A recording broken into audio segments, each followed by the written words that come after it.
Good evening, everyone. It's my pleasure to welcome you to this evening's ASI Let's Grow webinar titled Animal Health Management, Keeping Track of It All and Making Good Decisions. My name is Jay Parsons. I'm a professor in the Department of Agricultural Economics at the University of Nebraska-Lincoln. I'm also the operational leader for research in the Center for Ag Profitability. I'm pleased to be joined this evening by Dr. Jim Logan, Dan Persons, and Dr. Larry Goelz. We will provide more information introducing each of these speakers here in a moment, but for now, good evening, gentlemen. It's good to have you on. Let me start by saying this evening's webinar is brought to you by the American Sheep Industry Association and made possible with funding support from the USDA's Animal and Plant Health Inspection Service, or APHIS. We want to thank them for their support. We also want to encourage you to visit the ASI website to learn more about how to be successful in the sheep business. The URL for the ASI website is www.sheepusa.org. If you're not currently a member of the American Sheep Industry Association, we encourage you to become one by joining your state sheep association. A list of the contact people for those associations is available on the ASI website under the contacts link. There's also a join link at the top of the page where you can read more about the association activities and the benefits of becoming an ASI member. I'd like to remind our listeners that this webinar is being recorded. All webinar registrants will receive a follow-up email within the next 48 hours after the webinar is over, and it will have a link to that recording and also the webinar slides. The links will also be posted on the ASI website. We're scheduled for about 90 minutes tonight. We're going to start with some introductory comments from Dr. Logan, followed by a couple of 25-minute presentations from each of our speakers. Dan Persons will cover the topic of making animal health decisions, and Dr. Goelz will be covering the topic of antibiotic record keeping. That should leave us with plenty of time at the end for some question and answers with our presenters.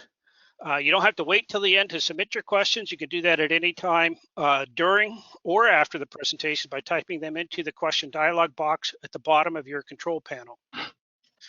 I'll monitor those questions and help moderate them to our presenters during the Q&A session after the presentation.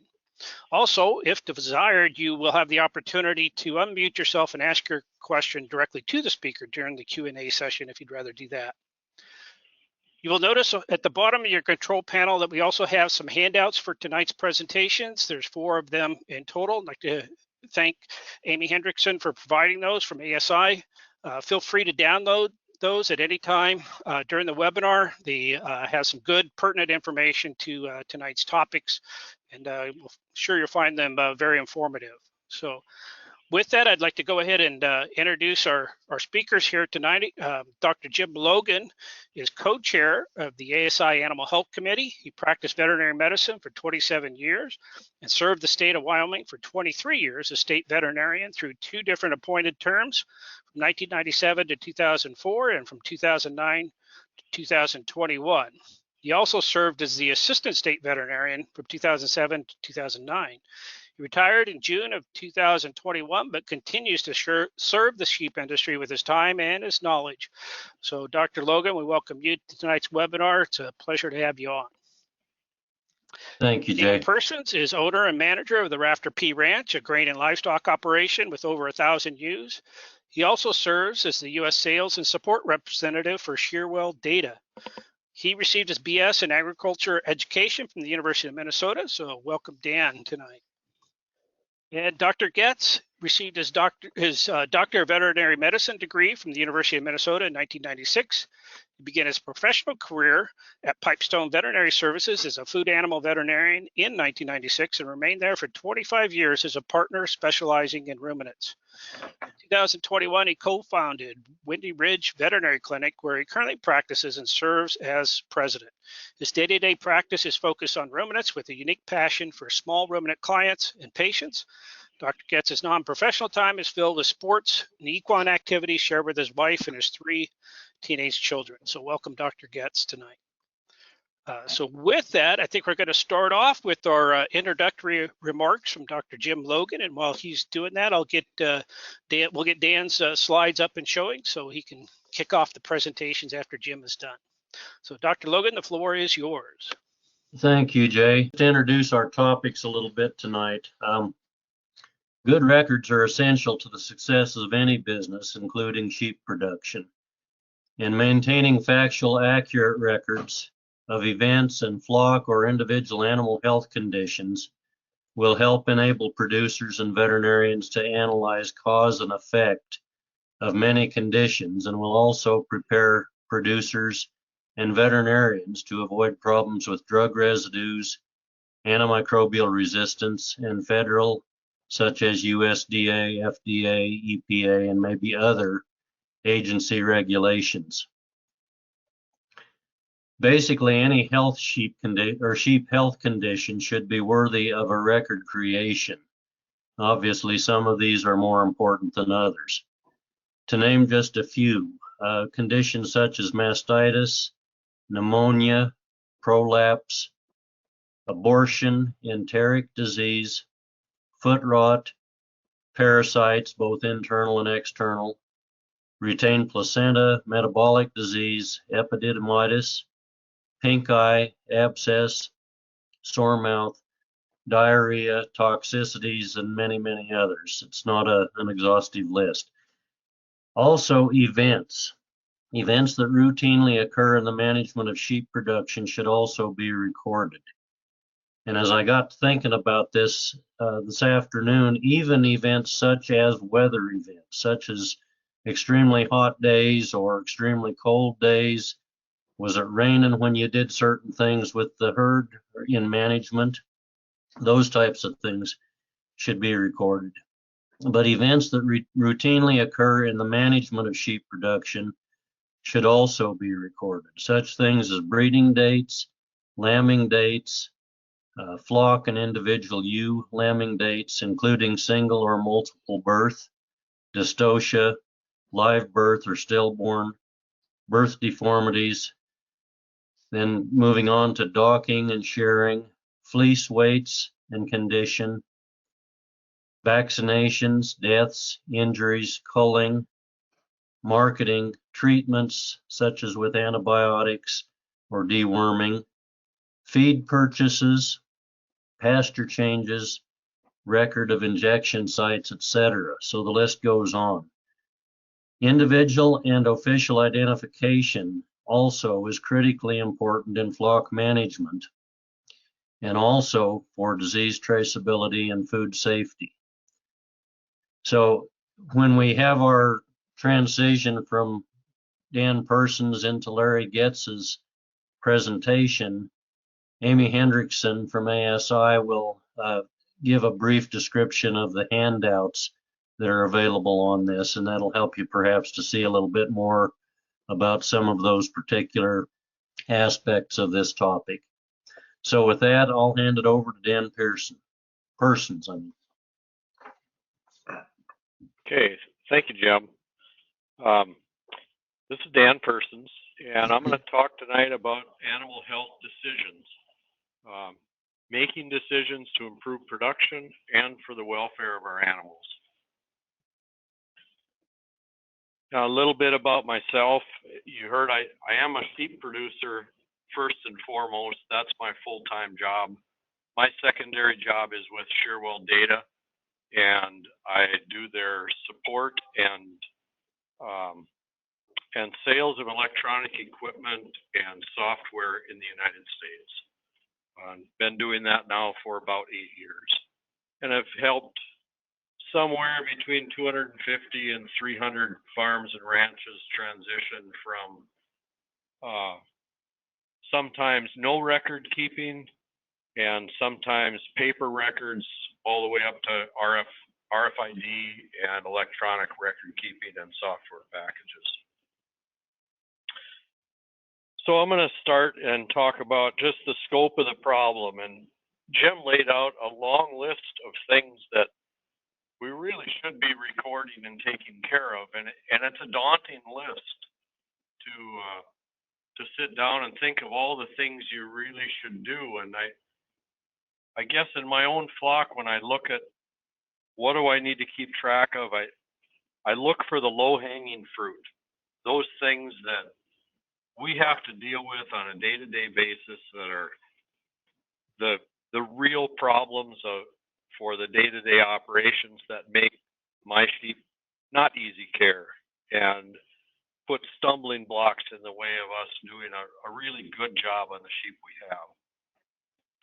And so some of the next slides pertain to what I see happen in my own flock. So this is I bear my soul here. So this is my own records and the end of my record keeping.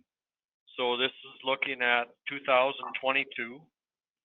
And I looked at how many lambs did I have born during 2022? Well, there was 1,133 lambs born. 1,048 of those were born alive and lived long enough to get an ear tag in their ear at 24 hours of age, which left 85 lambs that were stillborn or aborted or died before tagging, and dropped you pretty quick from a 213% lamb crop to 197% lamb crop. But in the scope of everything, what's also important is to look at where did all the lambs come from?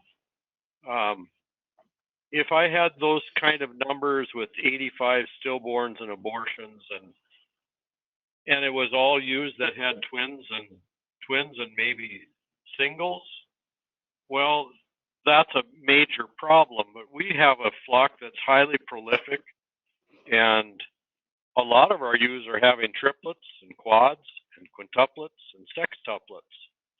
And those are more problematic to deal with and end up with more stillborns and aborted.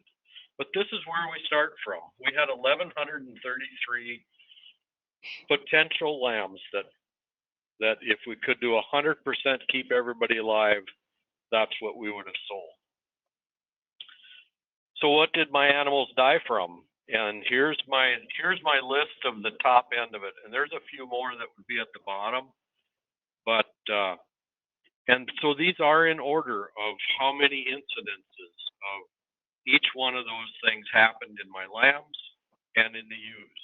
So 65 lambs were stillborn. And then I didn't put the numbers on the starves and pneumonias, but navel ills, there were 6.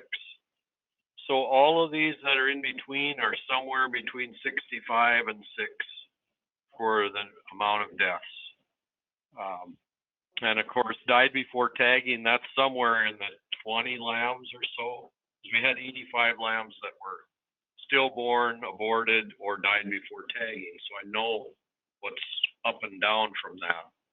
But where's my low-hanging items? It's starvations, pneumonia, and type C.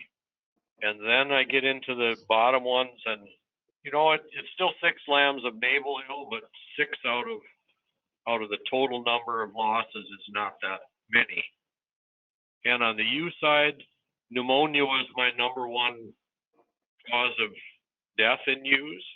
But we also, the second cause was, I could just call them weak and starved. Those ewes that they just fail to pick up after lambing or after weaning, and they're literally weak and starved to death. But it's less than 13, because 13 was my big number. So, and then the rest of them are all the way down to just 1 belly rupture and a sprinkling of other little things that ewes died from. So that's what they died from. What did we treat for? Because it's 2 different things. Some things they die from and we never treated. Others we're treating for, but they're not going to die from it. So we have our lamb crop. We treated for foot scald, and again, this is in order of how many got treated. I don't have the numbers on them, but it's in order of how many times did it happen. So foot scald was my biggest one in the lamb crop. Pneumonia is number 2, and then clostridial and infections and injuries and starvation in those orders. And we really thought that starvation was higher in the list, but we started cutting a bunch of lambs open, and we really started looking at why did these lambs die. And it turns out that a lot of animals that we thought were dying of starvation had pneumonia. Their lungs were black already, and their lungs were compromised. So while it looked like they starved, and they did, they starved, but they starved because they had pneumonia. And in the U side, what did we treat for? Abortion agents, number one. And that was just trying to control chlamydia in our flock. We haven't had a Vibrio outbreak ever, but we do treat regularly as a preventative for chlamydia. Foot scald's my number two in the use. I live in west central Minnesota, and I live on a very gravelly, sandy farm, and the combination of sharp sand, sharp gravel, and a lot of rain, I end up with foot scald. And so we do end up treating for that. Pneumonia is the third cause, and then infections, mastitis, and literally just a sprinkling of worms and parasite problems. After all, we're frozen for about 8 months out of the year, so it's a little tougher for worms to get a grip on us here. So that's what they died for and what we treated for. Now, how do we shrink the lists? First place I started looking was to find appropriate and effective vaccines and use them whenever I can to prevent the diseases that are up on top. I'm probably way out of the mode, but we started vaccinating for pneumonia on our lambs and in our ewes, and it's made a difference for our flock. So we add one thing in and reduced the amount of pneumonia, didn't get rid of it, but it reduced it. Modifying the environment of animals. We added insulation and a lot more ventilation to our lambing facilities, and we have cut our problems of pneumonia down in our lamb crop. In our early pneumonias got cut way back, and we haven't had to treat a lamb for scours in several years. Just does, even though they're total confinement, we just don't see it anymore. Keep it dry and heavily ventilated. We look at the genetic differences in the flock. Some of these ewes that are chronic foot rot, foot scald, we're starting to look at the genetic differences, and are there some bloodlines we have that are more resistant to disease, be it pneumonia or foot scald or mastitis or anything else? Can we find any trace backs in the genetic side? We use appropriate culling. We manage animal nutrition because animals that are fed well tend to be healthier with less problems. We reduce as much as we can the stress on our animals, and we choose our treatments wisely. If we're gonna treat an animal that for pneumonia that we don't think we're going to be able to get back and treat a second or a third time, we use long-acting antibiotics. And so we don't just put one shot in an animal, make it feel a little bit better, but not truly cure the problem. And then all the time we're looking at our death losses and trying to determine cause. And I work with my local vet, and I also have some real trusted friends who have been through veterinary college that have helped me look at lambs and do posts on them to at least get a better understanding of where our death losses and what they really are. So treatment summaries. This is one of the reports I can look at, and this happens to be for just February, just the month of February in 2023. So I can look at a summary of what I treated and what did I treat for. And it'll tell me how many animals did I treat and what drugs did I use to treat with. So it really is just a summary of treatments. And then finding chronic repeats. And I think this is where we're headed next with our flock. On the foot scald side, I know that I have ewes that have never had to be treated for foot rot. And I know we have ewes that are chronic repeats. Every time it sprinkles a little bit, they think they're going to get foot scald. So we can start looking at the chronic repeats for treatments. And in this case, it takes a really good record keeping system to be able to pull up a report like this where I asked it, show me, and this is just 2 animals. There's a couple more pages that have had 3 or more treatments just for scald in their lifetimes. So tells me where they are, who they are, and from here I can put a list together and say maybe we should get rid of those ewes and replace them with some offspring of ewes that have never had foot scald on our farm, because everybody has the same chance to the exposure. So we look at, I'm gonna go back a page.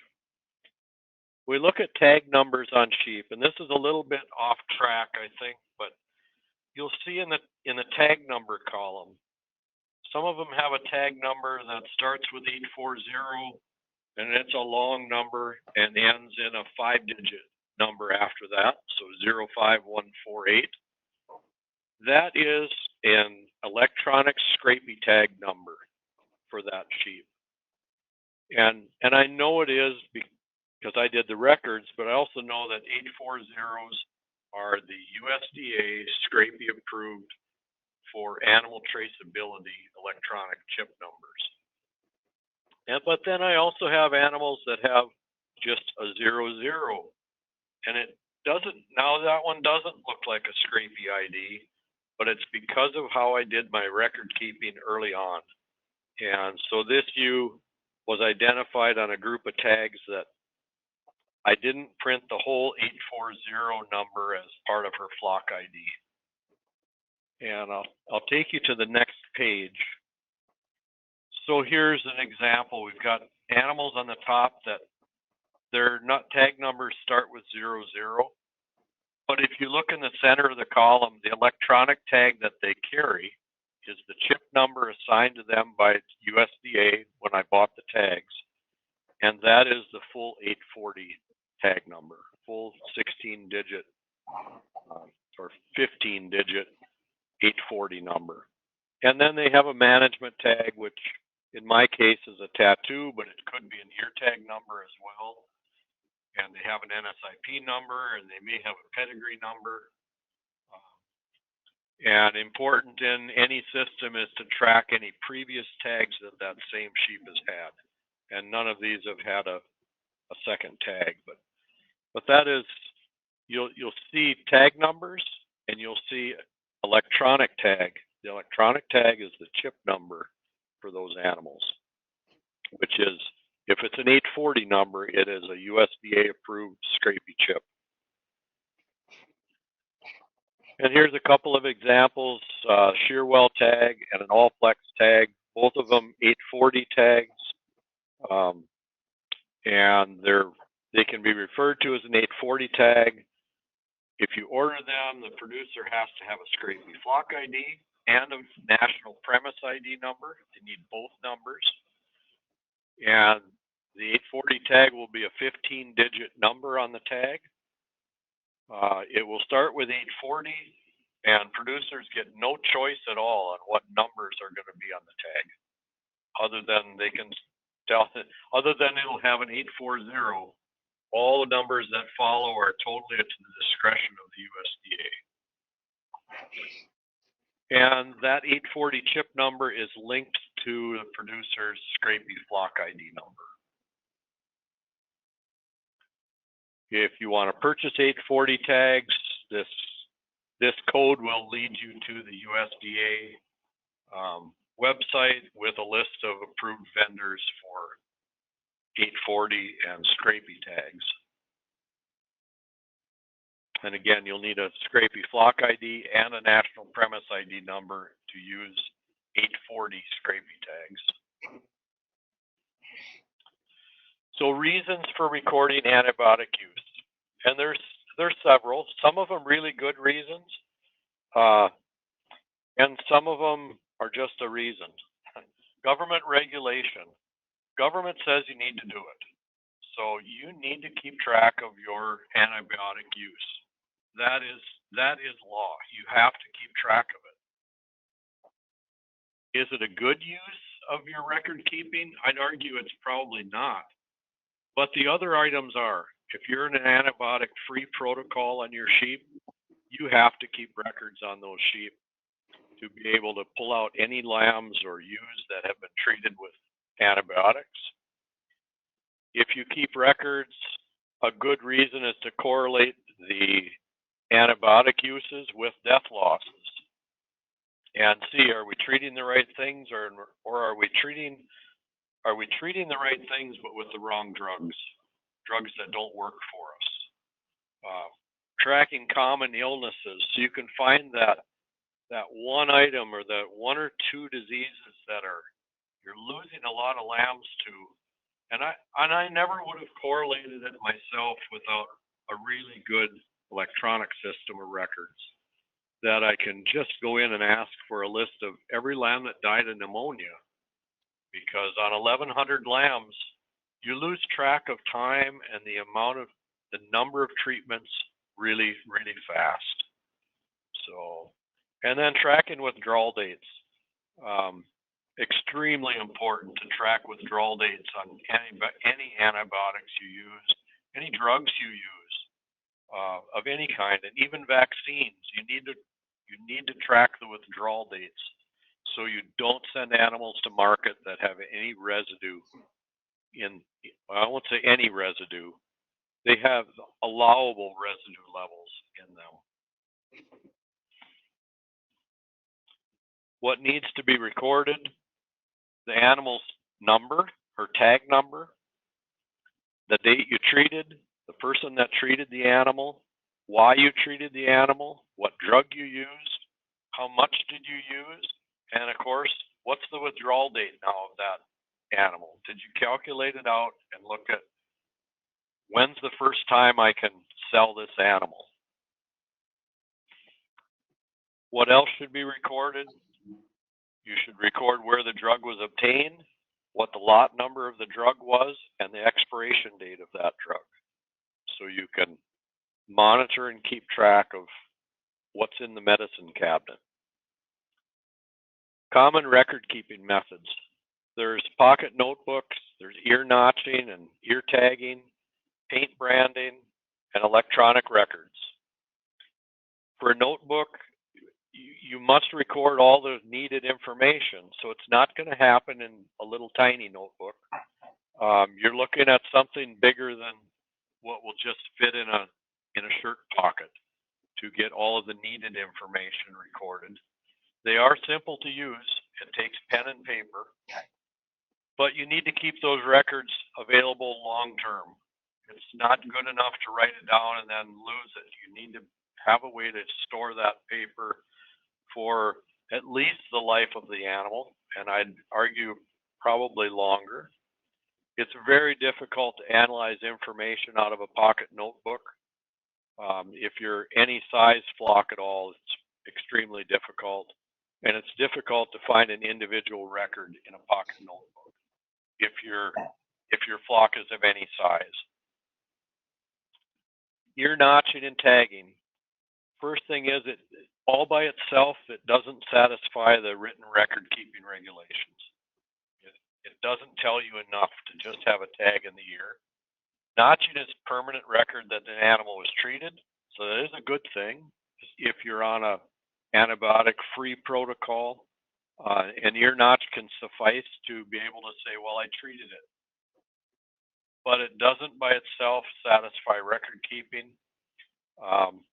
The ear notch doesn't contain the record of what drug it got, and it doesn't contain any kind of dates for when it took place and when the withdrawal date might be done.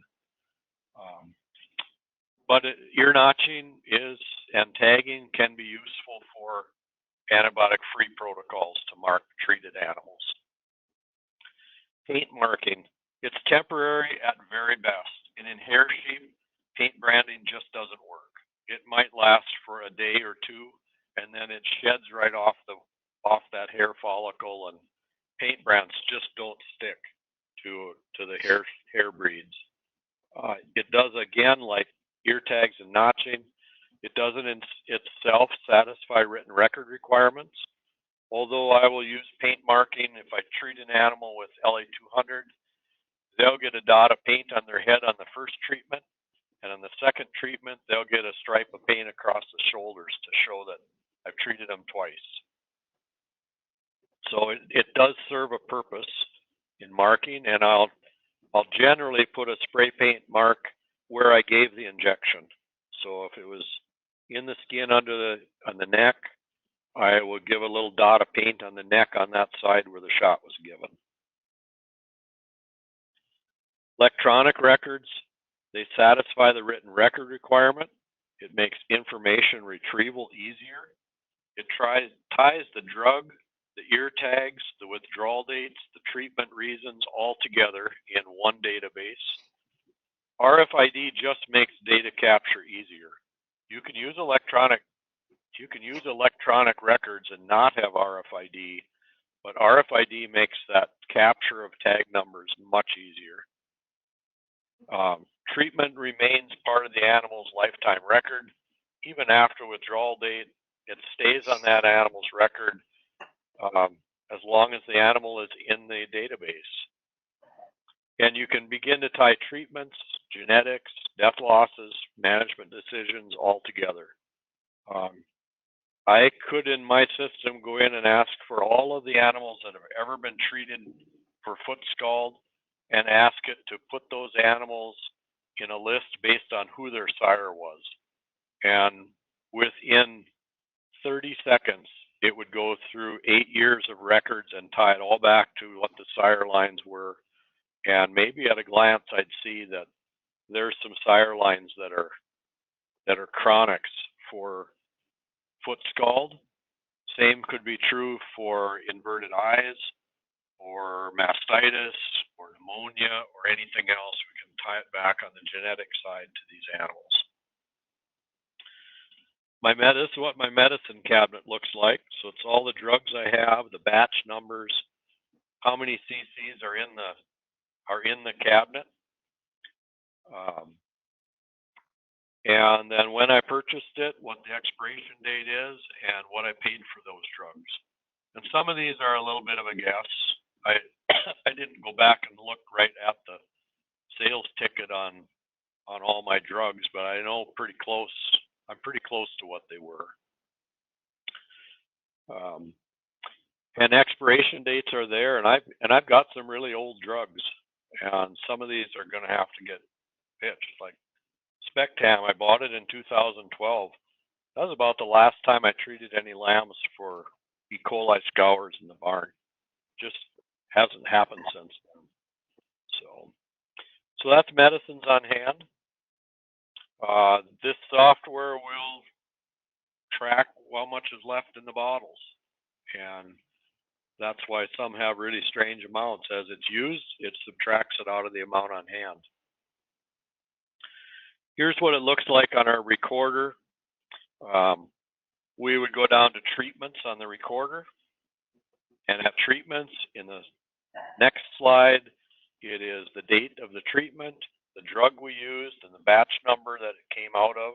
And that would come from a drop-down menu, so you don't have to remember all of them. You'll pull it off a drop-down menu, put in the dose you use, the reason that you treated, and again, that's a drop-down menu so you don't have pneumonia spelled 5 different ways. You can spell it wrong once and just repeat your error forever and ever, which works for me. Treated by me, and that's their tag number. Now, if I took this same animal and I treated on March 22nd, and now I say it's April 2nd, and I'm going to move it, I'm going to sell it. I'm going to move it to a sale. It flagged up on me and it says, warning, animal is in withdrawal until April 21st. Are you sure you want to continue moving it to sale? And that's key, that it doesn't allow me to accidentally put a sheep on a trailer that I know has been recorded for a treatment. It flags them up and reminds me that it's still in withdrawal. Even if the paint washed off, it still flags it up for me. We can manually record treatments, particularly useful if we're doing a large group of animals. And it can be a treatment or it can be a vaccination. Any kind of, as Dr. Logan talked about, any kind of things you would do to the whole flock could be recorded as a treatment. And treatments in our system do not have to have a drug associated with them. It could be as simple as trimmed feet. And some animals require trimming and some don't. So you could keep track of those animals that always have to have their feet trimmed, where there's others in the flock that never have to have their feet trimmed. So you can manually record it. If you aren't using RFID, you can go in and to our software or another software with this capability and record their treatments into the software. And then you can pull up individual treatment records for whatever time period you want, and it would include what drug was used, what the expiration date was when you did the treatment, what the withdrawal date is, and then why did you do the treatment, and what was the treatment reason. My withdrawal date list for April 2nd brought up that there's 7 animals out in the barn that are in withdrawal period yet on April 2nd. So now moving forward, regulations may dictate what we have to do, but management should determine the value of the records we keep. And you need to make the records more than just a historical document. Use them to improve management for profit and risk profile. I think of this anytime there's a government mandate that says, okay, now you have to record antibiotic treatments, and the knee-jerk reaction is, oh, we're not going to do that. It's just one more thing piled on us. But in reality,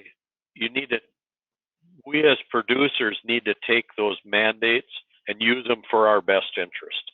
And that's improving our management, improving our profit, and our risk profile. And if we can do those things, it's going to benefit us instead of hurt us. And the same can be true with RFID.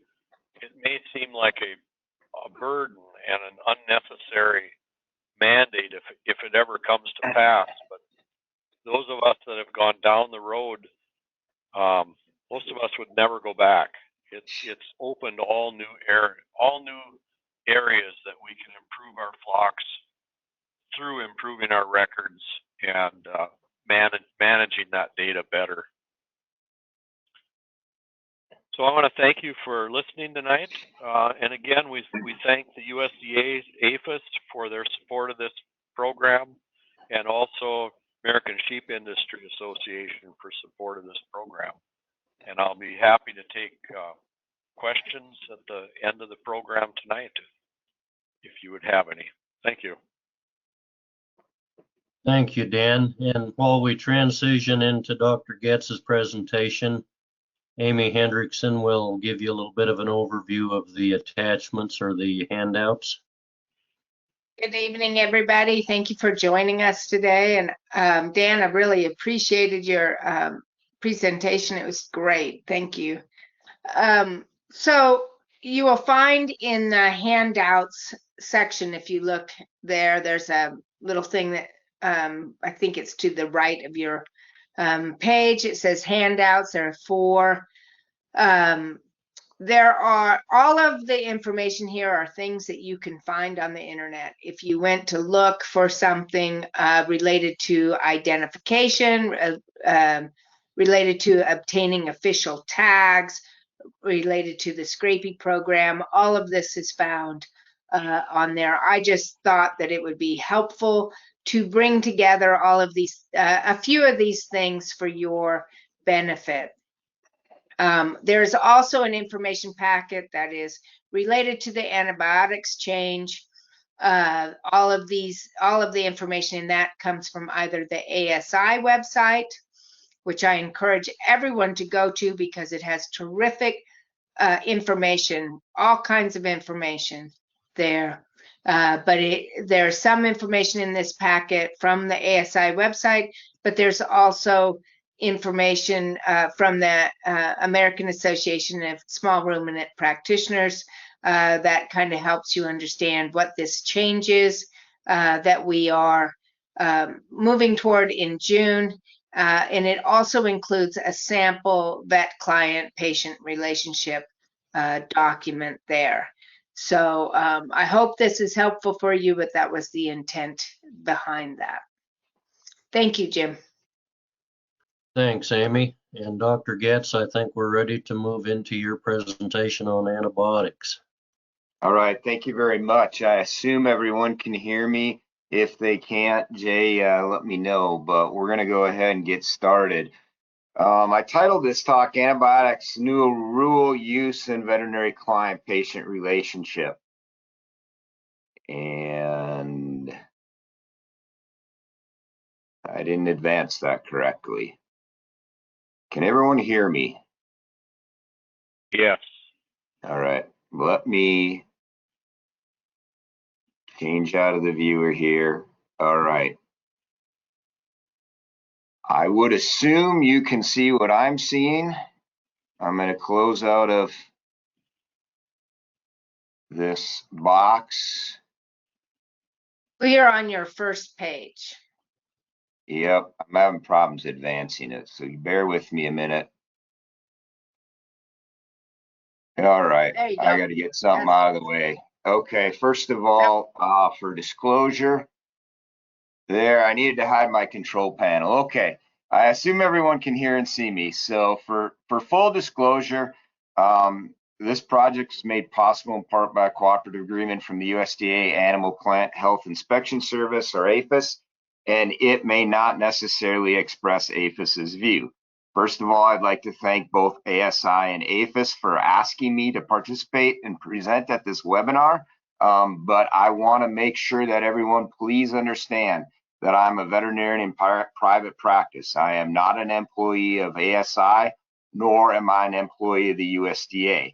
I don't think I will say anything that's in conflict with ASI or USDA, but please recognize I'm a private practitioner. I work with sheep producers daily. I'm actively involved in antibiotic use on farm and understand my role as the veterinarian for the farm, as well as my role for the public. So I'm going to touch on that. I work with producers like Dan. I work with small flocks, medium flocks, large flocks in a tri-state area, South Dakota, Southwest Minnesota, and Iowa. And I'm trying to advance, and it's not allowing me to advance. There we go. So why does anyone care what happens on your farm or ranch? Quite honestly, is it really their business what goes on your farm or ranch? We all know that you as a sheep producer obviously care. You treat your animals to preserve life, preserve profit. You treat your animals for your own business interest. And I would say nearly all sheep producers will care about their animals out of what I call a stewardship obligation of taking care of the animal. I would imagine most of us look at food animals as a gift from God. We're intending on eating these animals, but those animals deserve a quality of life while they're under our care. And most sheep producers take pretty seriously the stewardship obligation. I'm also going to tell you that the public cares. The public expects you to treat the animal with dignity, provide feed and water, and appropriate animal care, including the treatment of sick animals. Those are the expectations that the public has on us as sheep producers and myself as a veterinarian. And the USDA cares. For those of you who don't know, APHIS is mandated by the public to control spread of animal diseases. The APHIS and the USDA cannot do this without the support of producers that are listening to this webinar. APHIS relies on us to help so that they can fulfill their mandate to the public by controlling animal disease. So I'm going to point out obviously the pink elephant in the room that everyone's excited about, which is the FDA guidance for industry number 263. So this was published nearly 2 years ago on June 11th, 2021. And basically it's removing medically important antibiotics from an over-the-counter marketing channel. When this was published, it had a 2-year timeline of implementation. It's essentially requiring medication manufacturers, veterinary medication manufacturers, to voluntarily move these antibiotics to a prescription or RX status. An RX status would list on the label this verbiage: caution, federal law restricts this drug to use by or on the order of a licensed veterinarian. And the deadline for implementation is June 11th, 2023. Interestingly, if you pick up the literature or the lay journals, the publications in the last 3 months, this has become a news-breaking story. Ironically, this was a news-breaking story 2 years ago. And as we're approaching the deadline, more and more people are getting a little bit excited about the FDA guidance for the industry. So what's the scope of this? What antibiotics are currently under an over-the-counter classification? So penicillin, both the injectable form and the intramammary tubes are over-the-counter currently. Oxytetracycline, sold under a variety of brand names, either as an injectable or a bolus. Sulfa antibiotics under an injectable or a bolus. Tylosin under the injectable. Cephrin, which is an intermammary tube, that's over the counter. Lincomycin in the form of an injectable antibiotic. Gentamicin in the form of an oral product. Spectinomycin also in form of an oral product, a baby pig treatment. So that's the scope of the antibiotics that are currently under over the counter, and they will be required to be moved to prescription status in less than 30 days. Well, how did we get here? And so part of what I'm going to try to do is kind of paint the picture of why this is occurring, and then I'm also going to talk about why it's important. So pre-1940, the only antibiotic that was used in animals was sulfa. Now, there were other treatments for infections that historically are not considered antibiotics, and basically those are not used today. When I talk about historical treatments, things like lead arsenic was used for deworming sheep. Interestingly, both incredibly toxic products that we treated sheep with to kill the parasites and hope that we didn't kill the sheep. Moving on to the 1950s and 60s, penicillin began to be used in animals. Enter into the 1970s, the FDA began requiring manufacturers to seek a label approval from the FDA for animal treatment products.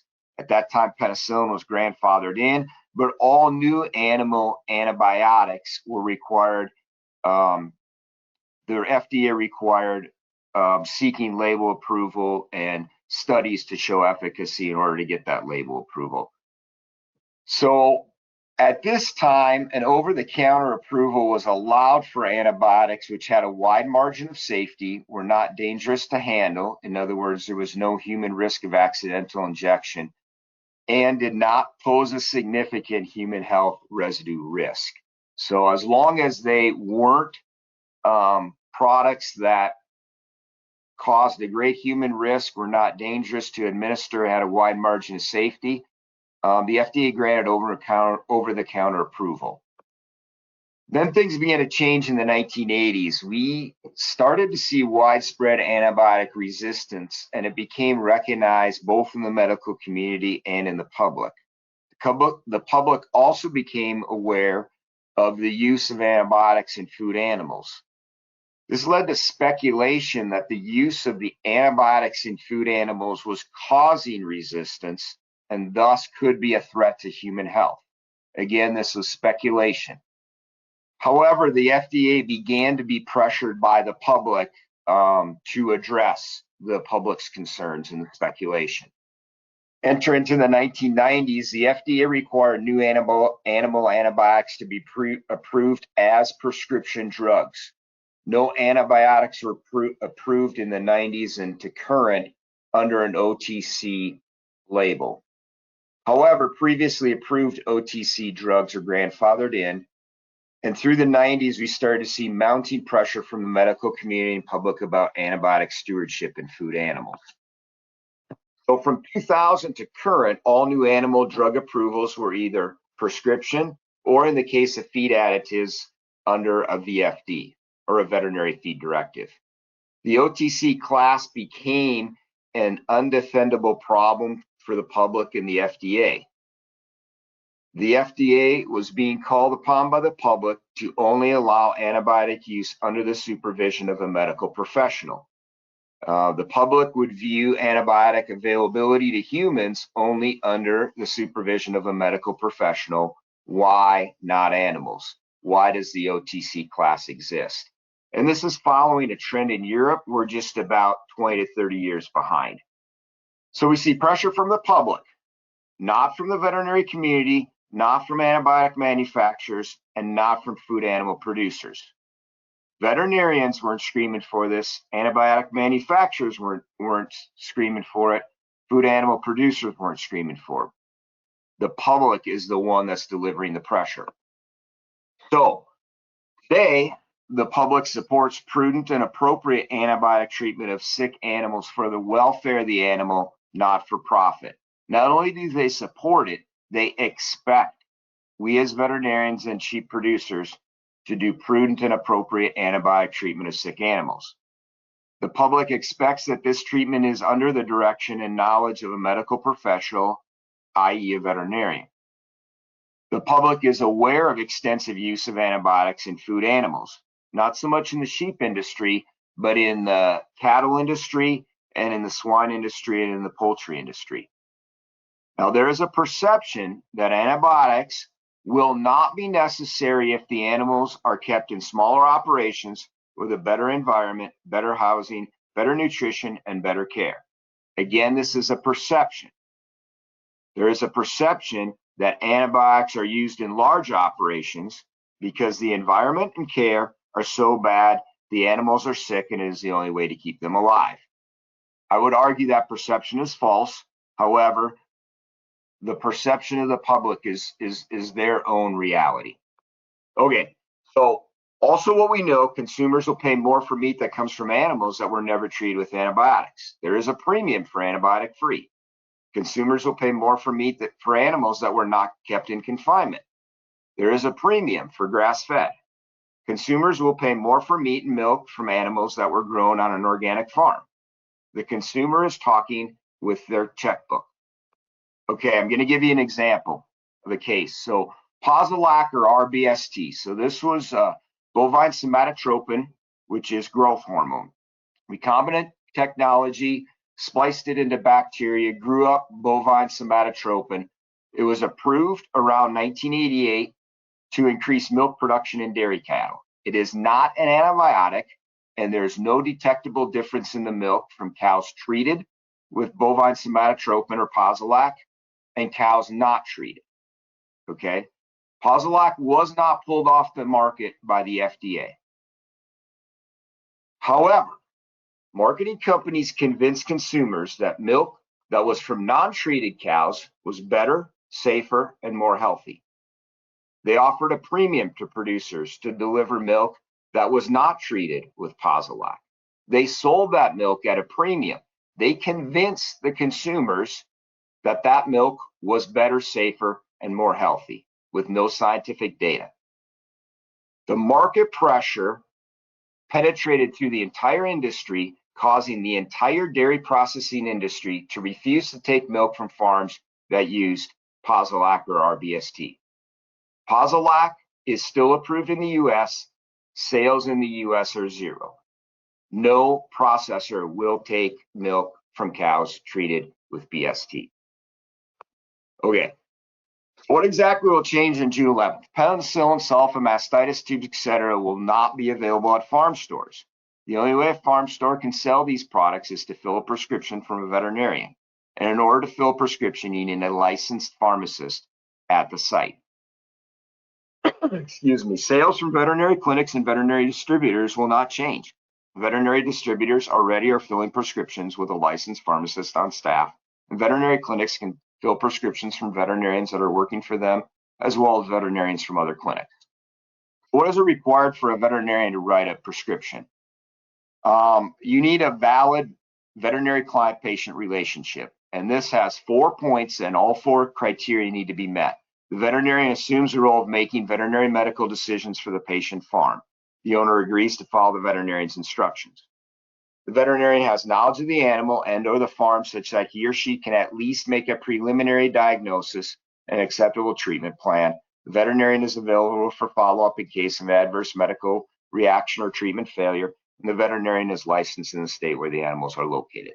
That is, those 4 points need to be fulfilled to fulfill a veterinary client-patient relationship. With a VCPR, the burden is on the veterinarian. It relies on his or her judgment. There is flexibility, and that is intentional. However, it is generally accepted that in order to fulfill a VCPR, the veterinarian should visit the farm at least once annually or more frequent if necessary. Again, this is vague, and again, that's intentional. It relies on the ethical beliefs of the veterinary community to uphold the standards. It is up to the veterinarian to defend to his or her peers, the public, and licensing boards if he or she has fulfilled a valid VCPR. Okay, so I'm going to go through a few cases, and I'm going to show you the importance of records, the importance of a VCPR, and what happens in the case of a violative residue. So this is the case of Dairy A. Unfortunately, these are going to not be sheep examples because these are real life cases that happen, and up to this point, I have not had any of my clients have a violative residue that I'm aware of. So I'm going to use real live examples. They're going to be in dairy cattle or beef cattle, but I think you'll see how this all plays out with these examples. Again, these are 100% accurate. They all happen to my clients. So we're going to talk about Dairy A. The chronic poor doer heifer was delivered to the local sale barn with Dairy A sold as Dairy A as the owner. The heifer had a violative residue for gentamicin. The owner was contacted and immediately called his veterinarian, which was me, because he had never had a bottle of gentamicin on his dairy. And I knew he had never had a bottle of gentamicin on his dairy. So this became my problem to figure out why this happened. So I traced back the animal through sale barn records and determined that it was a heifer from a custom heifer grower. Now, the heifer was owned by Dairy A. The custom heifer grower was feeding the heifer. The heifer was a chronic poor doer, so they sold her as a cull to the sale barn. Upon investigation, it was determined that the heifer was treated by a veterinarian from another clinic and was treated with gentamicin. So gentamicin has about 18 months slaughter withdrawal when used as an injectable in cattle. Here's the problem. The owner says, well, geez, I didn't do it. It's not my problem. How come I'm being accused? Well, guess what? The heifer was presented for sale in the name of Dairy A. When you present an animal for sale, you are guaranteeing that it is free of violative residues. You cannot blame it on the herdsman, your kid, your spouse, your neighbor. The owner is responsible, end of story. So to Dan's point with the violative residue, the warning that electronic system captures, very, very important. First offense, your name goes on a public record that is searchable on the internet. If you're a repeated offender, you could be convicted of a felony for contaminating the United States food supply. And I advanced just a little too far. Okay, so we're going to go to the case of Beef Feeder B, 400 head small feedlot, sold cattle at the local auction market. Cattle went to slaughter and one steer had a violative residue for penicillin. Upon visit from the Minnesota Department of Agriculture, owner could not produce any treatment records. However, there was a record of purchasing a bottle of penicillin from my clinic. So who dropped the ball with Beef Feeder B? Why did a violative residue occur? So my clinic did not fulfill a valid VCPR.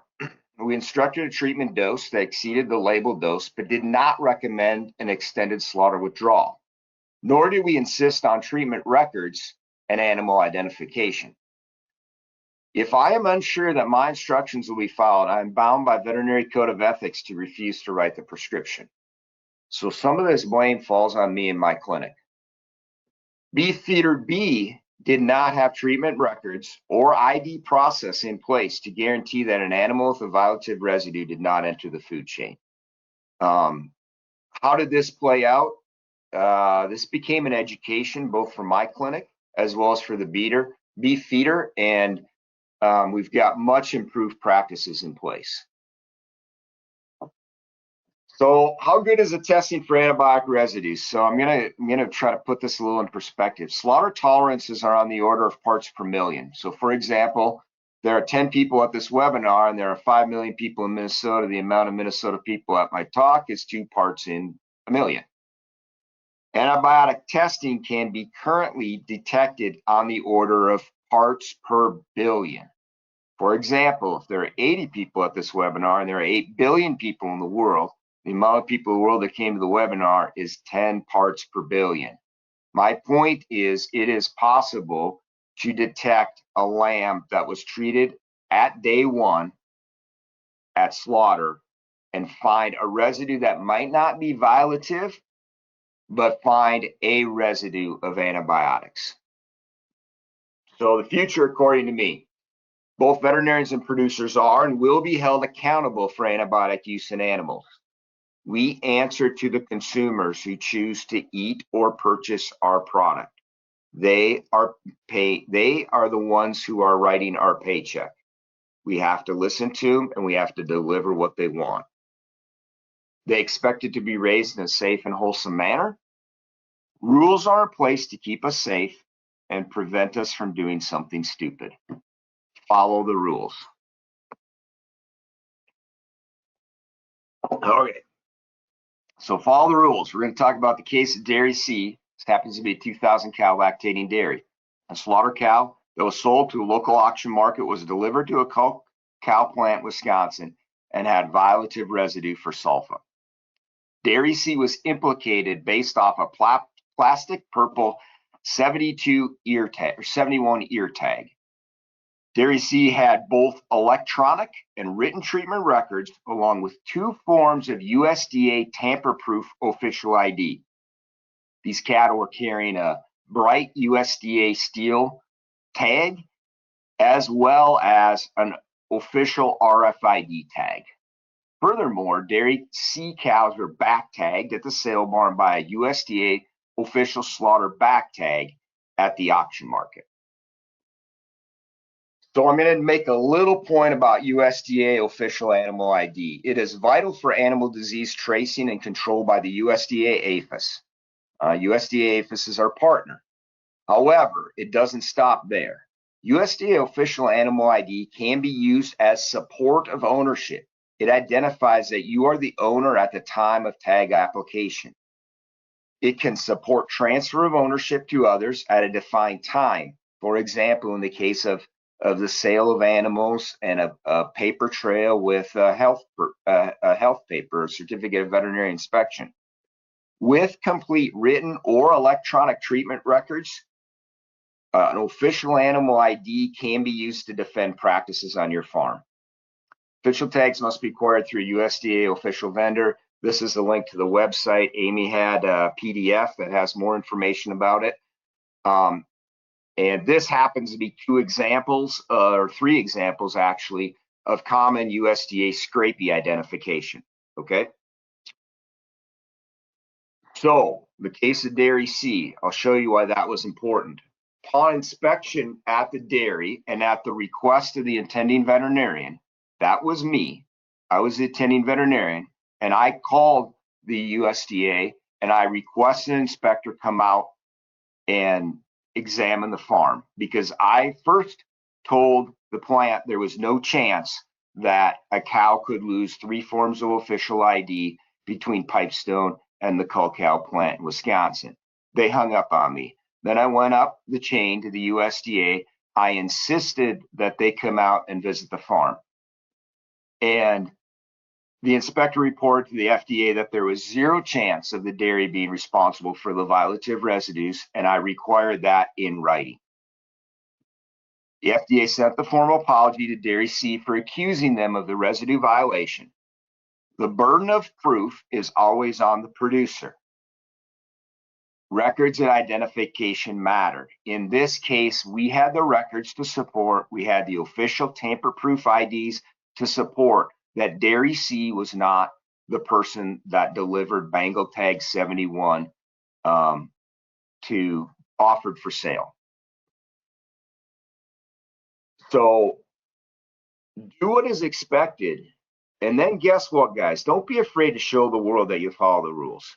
You ought to be proud of it. And I was really proud to show anybody that was interested that this dairy was following every rule. They had written electronic records. They had multiple forms of official ID. And in this case, we could prove that the violative residue did not come from this dairy. So now I'm going to give you another example, and I think I'm okay on time. This is a case about Jack, my son. Some of you may know me. Some of you may know Jack, my son. 12 years ago, Jack was born. At 24 hours of age, Jack had an elevated white blood cell count and a fever suggested of a bacterial infection. They did blood cultures and they were negative.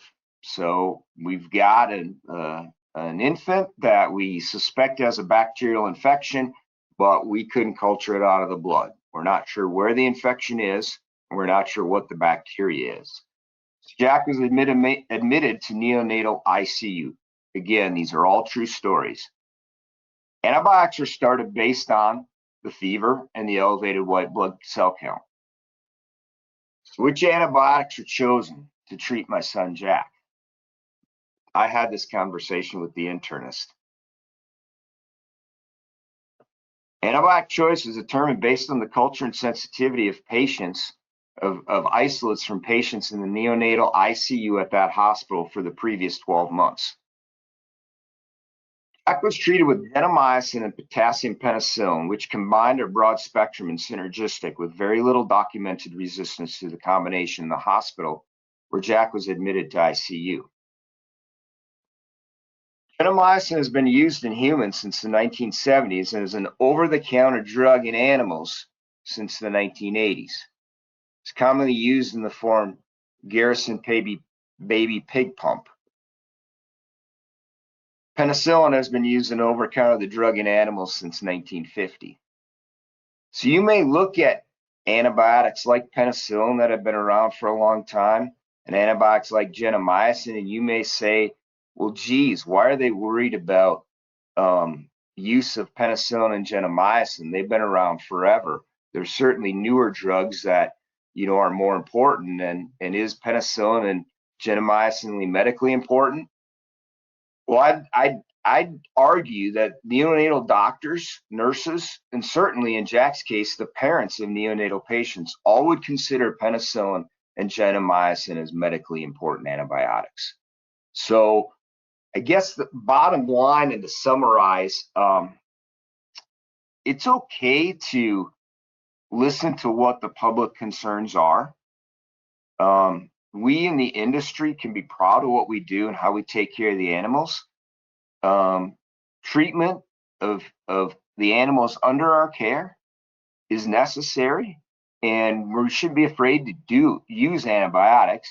Use them under the guidance of a veterinarian that has a VCPR relationship with you. Track the treatments, either electronic or paper records. Use good identification, preferably a USDA identification, and then be proud of what you do. Don't be embarrassed because you're doing what the public expects. You're doing what you should be. You're following the rules, and you ought to be proud to follow the rules.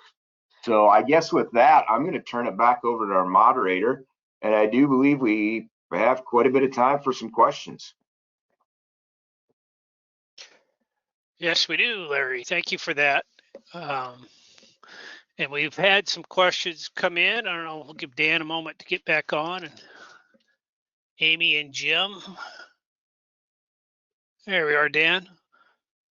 Okay, so once again, folks, if you have questions, just type them into the question box, and we'll just work our way through them with the time that we have. If you'd like to rather just unmute yourself and speak up and ask those questions, we can do that. Just raise your hand, and we'll get to them.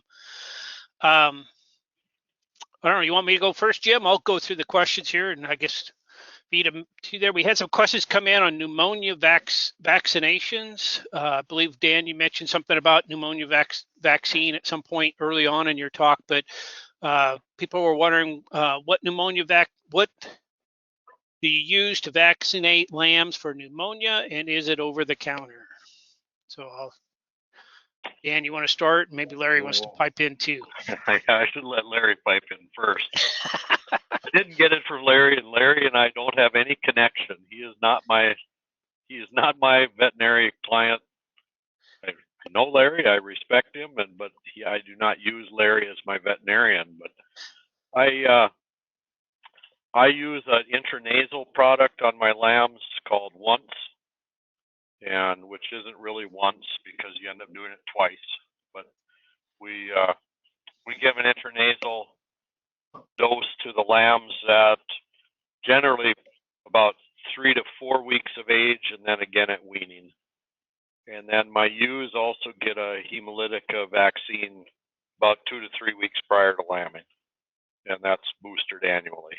So, but I would encourage you to ask a lot of questions and talk to other people that are doing it. Talk to the veterinarians and get their take on it. I just stepped out. I mean, I know a lot of producers from across the country, and I talked to a few of them that were vaccinating, and they led me down a path. And we cut our pneumonias at least in half from 1 year over the next. Now you can also argue, was it the vaccine or was it just really got lucky the previous or the next years? And it could be both. But nonetheless, now we're in our second year of it, and this year as well, our pneumonia cases are way down. So, but weather is huge on it. Barn environments play a big part of it. Nutrition's a big part of it. So there's so many moving parts to those things, but that was my number one death reason in lambs for about 2 years running, and now it's moved down the list. So I'm happy with it, but I think it'd be interesting to hear Larry's take on pneumonia vaccines. So Larry, go Dan, ahead. while we don't currently have a VCPR, I have been to your farm. I have looked at records at your table, and I just want to point out a few things. First of all biologics are this new rule only applies to antibiotics. It does not apply to biologics or vaccines. So all vaccines are over the counter. So don't worry about that. The next thing I'm going to say is I hope you caught what Dan did in determining should we even consider a vaccine. And the first step was to identify treatment or death loss associated with the disease. The second step is to confirm that's truly what it is. So I don't know if you caught Dan talking about opening up dead lamb carcasses to look really what is the cause of death. And he said, we thought they starved until we opened them up. Yeah, they starved because they had black lungs and had really bad pneumonia. So it is very important to do the groundwork to understand, is it truly, are we chasing the right disease? Identify the death loss or treatment cost first, then make sure you're chasing the right disease, whether that's diagnostic lab submissions, postmortem exams, I don't care. And then start looking at treatment options, okay? So that has to be the flow. It does no good to introduce an intranasal vaccine to treat a pneumonia problem that isn't pneumonia, okay? So you gotta make sure you're following kind of the flow chart or the logic saying, is this truly disease? Is this responsible for my treatment costs or death loss? And then talk to your veterinarian about what you can do to improve it. And it might be ventilation. It might be something, a vaccine that's in a bottle. It may be an antibiotic, but that's the logic to go down that road. So I was really proud of you, Dan, how you made a special point of that in your talk. That was really good. Thanks to both of you. And Jim, if you have anything to add, feel free to do that. Yeah, well, I would like to add a couple of things. That when I was in practice, we did commonly vaccinate in my practice area for pasteurella pneumonias, especially in feeder lambs, and it made quite a difference. One thing I would caution on, though, when you're using a vaccine is you need to be sure that the vaccine is labeled for use in your species. Another comment, and Larry, you gave a great history on the antibiotics, and on both of you actually, Dan and Larry both gave a great presentation and an update on why record keeping is so important. And it struck me, and neither one of you actually came right out and said this. I think you came pretty close to it, Larry, when you gave us the example of the dairy that was ruled out of a trace back because of good records. And I've heard a lot of producers clear across the country, both cattle and sheep producers, that are worried about traceability because they're afraid if they put a tag in their animal's ear, they're going to have somebody come back on them for it. Well, Larry's example was great. I've seen cases where good records, including good individual animal ID, ruled people out of a trace for instance, for brucellosis. But I've seen this happen with TB and other things. Good records can rule you out of a trace probably more often than they would rule you into a trace. And that's real important. So good records and good ID are vital. Thanks, Jim. That's good insight there. Dan, one question came up on the software you were showing, just, what is it and the database that you had there? And I'm pretty sure I know what your answer is going to be, but go ahead and expand on that as you wish. And then I have a follow-up question for you. So I do use, I use the FarmWorks software by Shearwell Data, and that's the company that I work for part-time, but it's a pretty extensive piece of software written in the United Kingdom, so it has a little bit of a British flair to it. But at the same time, when we looked at Larry's slides and it said we're 20 to 30 years behind them, they've already got everything we're talking about built into their software because they had to do this many years ago for on the antibiotics and treatment side. So I do use Shearwell Data's FarmWorks software and their recording systems.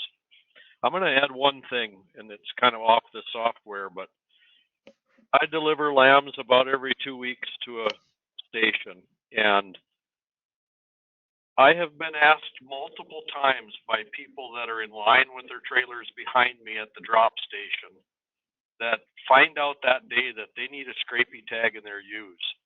And they will walk up the line trying to find somebody to give them a scrapie tag to put in their ewe that day at the auction market. Do not do it.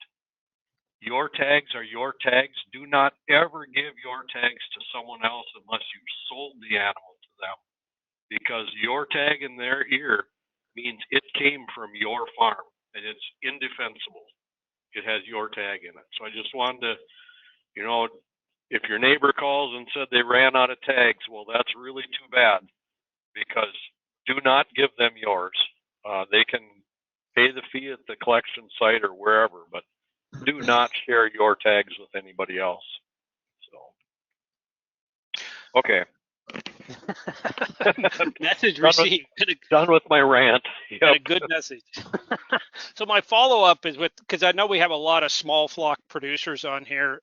Any advice for folks on, hand record keeping, when to get software, what are the key things Are there any good hand record examples out there? And then when do they get software to keep track of things? Because I know there's a lot to keep track of, and there's certainly advantages to software, but facts are some people have really small flocks but still need to keep track of stuff. Yep. I think for the really small flocks, I would very rapidly transition away from a purely paper system and go to a Google Sheets or an Excel sheet or something to make it digital for yourself, so it provides you a long-term paper trail that's easily searchable. Even for the very small flocks, barn cards and paper cards are really nice, but I think even for the very small flocks of 5 and 10 ewes, I think you need to transition those to some kind of an electronic format that's shareable and easy to manage. I would agree with Dan. At minimum, you want a digital backup. Little pocket notebooks tend to go through washing machines with coveralls. Papers in barns get wet. Sheep, fences, gates get left open. Sheep tend to eat papers. When you start saying, oh my gosh, I know I treated an animal, I know I wrote it down, I can't find it, that becomes a problem. Because then you don't know what day you treated it. You don't know what the withdrawal is. And then I would also like to say that anytime there's more than one person responsible for the care of the animal, it needs to be a community effort. Whoever sells the animal is ultimately responsible, but if we've got a husband, a wife, and the kids involved, and one's treating one morning, one's treating at night with no communication, no centralized record keeping system, that's a huge problem, because one hand doesn't know what the other hand's doing, and that's when mistakes happen. That's when the animals get treated and don't get written down, or treated continuously, so we have higher treatment doses than we should have, which leads to longer withdrawal periods. So anytime we have multiple people involved in the care, a centralized record keeping system is very, very important, as well as always with a digital backup. Even if it's scanned treatment sheets, some sort of a digital backup so that it can be pulled up in the time that an inspector comes, if a question is raised. Good, thanks. And somebody mentioned in the chat here that Herd Boss is an electronic record for good one for small flocks, and it's free up to 65 animals. I don't know. I imagine there's some other ones that are out there that are free up to a certain size also. So there are a lot of options out there. So yeah, we also had a question on the PowerPoint presentations. They will be posted too, and you'll get a link to those in the follow-up email. So some more small flock questions. Somebody with 15 head, they have a good relationship with their vet, but they're often too busy to come out unless it's an emergency. And even then, it's usually triage over the phone, given med sight unseen, can't get other vets to come out without astronomical fees. You see where this is headed, Larry? Oh, yeah. How can we better communicate and bridge the gap to practices that clearly don't want, well, I wouldn't say don't want to, but just don't have the capacity to come out and help with sheep? Any advice on working with your veterinarian to get those gaps closed? So I say this, I speak at a lot of meetings to veterinarians, and I speak at a lot of producer meetings. So I see both sides, and what I always say to producers is, don't look for the 50-year-old sheep vet like myself. Look to the young grad, because the young grad has time. The young grad has the most current data. The young grad's easier to access than the old gray-haired guy that's got way too many irons in the fire. Okay, so I mean that's who to go to. Go to the youngest vet you can find at the practice, because chances are you're going to be able to get their attention. And then things like texting, videos, pictures, all that stuff is becoming much, much more common, much, much more common. I answer emails at 11:30 at night when the kids and my wife go to bed. I, look at texts pulled over alongside the road in a field approach. That's just the nature of the profession, and it's probably not going to get any better. It's actually probably going to get worse. So we just need to find creative ways to fulfill a VCPR, as well as getting the best advice we can to our clients. But it's definitely a problem, no great solution, and probably going to get worse before it gets better. So could I follow up on that for a minute? Dr. Goelz, would you say that having a VCPR in advance can help with that? Absolutely critical, absolutely critical. And understand that the vet is going to want to go to your farm once a year at least. And that's pretty critical. If I'm even at a small flock, if I visit the farm once a year, I get a picture of the layout. I got a picture of the barn. I got a picture in my head of what might be some of the challenges. And all of a sudden, the photo that comes in text to me makes a lot more sense, because I know the people, I know the situation. That's part of the reason why we're required to have a VCPR, so that we have knowledge of what goes on. And yeah, be proactive, establish the VCPR ahead of time. And it's probably going to be paying a farm visit and some consulting time once a year, and it goes a long ways. And for our listeners who don't know what a VCPR is, you want to just clear that up real quick for them? Yeah, so again, that was what I talked about in my slide. It's a veterinary client-patient relationship. Basically says that I have knowledge of the animals. I'm licensed in that state. I take responsibility for making veterinary decisions. The owner takes responsibility for following my advice. I'm giving withdrawal times, and I'm available for follow-up if there is an adverse reaction.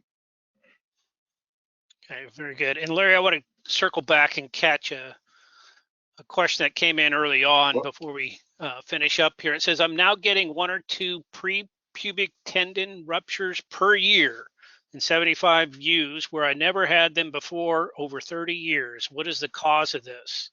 Yeah, so I don't think it's prepubic tendon ruptures. It's probably abdominal inguinal hernias. So there's a slight difference in that with the nomenclature. But abdominal wall hernias will happen in late gestation, usually in ewes carrying triplet births. And they're often called belly busts by lay people, whereas the ewe approaches lambing, the udder gets lower and lower and lower. There is a genetic predisposition to abdominal wall hernias or inguinal ring hernias in an intact male lamb that will be herniated into the scrotal sac. In a ewe, it's herniated above the udder. So my guess is you probably brought a ram in with that genetic tendency, and that's why you're seeing more of them. That would be a high rate that we wouldn't expect. That's probably more of a 1 out of every 300 ewe problem. So at that high of a rate, you probably brought a genetic tendency into the flock, and that's why you're seeing a little more of. Those are pretty hard to screen. Not blaming it on the guy that sold you the ram, because unless that dam or sister had that problem, he would never know that that's a problem. So, but that's probably where it came from. Okay, thank you. And I know we're running up against our end time here. Several people have had trouble finding the link for the handout. So if you had trouble doing that, just send me an email and I'll try to get them to you. And Amy, I think we'll probably find a way to maybe put a link up on the ASI website with the webinar recording and stuff.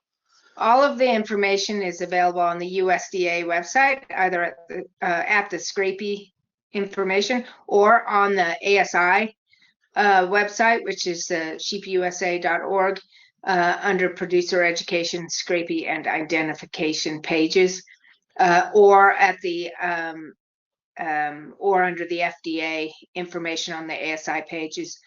There is also information at the AASRP website. That's a small ruminant practitioner's website. And if you go to their resources, you'll find those at about the very top of their resource list. Okay, thank So you. we can happily send them out, but you can also find them there yourselves, and a whole bunch of more information that I did not include. Okay, thanks. Thanks, Amy. Larry, I got one final question for you. All right. Somebody really likes your advice of finding younger vets, but they want to know how you actually find them. Well, I've been able to hire a few in the past couple of years. So I'm actually going to give a few examples. So if you go to the American Association of Small Ruminant Practitioners, and you can go through their membership list, you might find somebody close by in that. Veterinarians that are members of the American Association of Small Ruminant Practitioners, or AASRP, are veterinarians that are interested in small ruminants. So that would be a potential source that I wouldn't be afraid to track down. Now, you might not find one in your area, but that's a good place to start. And then the next thing is start asking producers. Start asking local producers in the area. Hey, who's the vet you work with? Do you like them or not? What do they like? Start talking to producers around the area. And good vets, there's going to be producers that brag about them. So they're going to tell you the good and the bad. So I wouldn't be afraid to ask other producers. Thanks, Larry. Appreciate All right. that. Okay, so I think we're out of time here. There's a couple of other questions we didn't get to. I'll pass those along to our panelists, give them a chance to respond to you. And this is the, first of all, I'd just like to thank Dan and Larry, Jim, Amy, everybody this evening for getting this together and for providing the information and answering all the great questions. Thank you to everybody for joining us online. And this is the first of two webinars on animal health that we have planned for the summer. And the next one is on July 11th, and we're still working on the details of the actual agenda. So look out for that here in the near future. And with that, I think we're ready to go ahead and close out, and just thank ASI for their sponsorship of this, and also USDA APHIS for the help with the funding to make it happen, and wish everybody a good evening. Thank you, Jay, for moderating. Good job. Thank you very much. It was great. Okay. Thank you, Dr. Good to Goelz see and Dr. everybody. Persons. Good. All right.